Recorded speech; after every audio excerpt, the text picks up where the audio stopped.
First আমার চোখের সামনে হচ্ছে, ধরো লাইফে এমন কখনো হয় নাই যে ধরো আখির সামনে আহাদরে আমি রুমে নিয়ে দরজা লাগাই দিছি, শব্দ হয়েছে, আখির কানে গেছে, কখনো এমন হয় নাই। কিন্তু আখি মাঝে মাঝে হচ্ছে আহাদকে নিয়ে রুমে যেত, ঠাস করে দরজা লাগাই দিত, ধরো আমি গেটের সামনে দাঁড়ানো, পরে ওই জিনিসটা নিয়ে আহাদ আখির সাথে ঝগড়া করতো যে তুমি এটা তিশার সামনে কেমনে করলা। তো এই কাজগুলো যখন ও করতো তখন আমি বুঝতাম যে হয়তো ও আমাকে বুঝাইতে চায় আহাদকে অনেক বেশি ভালোবাসে, বুঝেছো? তখন আমি বুঝতাম যে হয়তো বা আমাকে ভালোবাসে না বা আমাকে পছন্দ করে না বা ওর হিংসা হচ্ছে। শুরু থেকে যে এমন ছিল এটা না, বাট লাস্টের দিকে ও একদমই মানতে পারতো না, একদমই না। ও হচ্ছে সব সময় ধরো পার্সোনাল টাইম তো পার্সোনাল টাইম, ওরা পার্সোনাল টাইম স্পেন্ড করলে ওই দিন আখি অনেক হাসি খুশি থাকতো।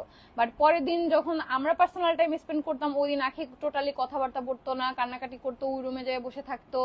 আমি ডাকতাম, এটা বাসার সবাই জানে, আমি ওকে ডাকতাম, ডেকে ডেকে এই রুমে আনতাম, আপুরাও বলতো যে তুমি যাও ওই রুমে কথা বলো। কিন্তু ওর লাস্টের দিকে এই জিনিসগুলো অনেক বেশি কষ্ট লাগে। তো আমার কি কষ্ট লাগে না, আমার তো ভালোবাসার হাজবেন্ড, আর ও তো দেখে আসছিল। যাই হোক।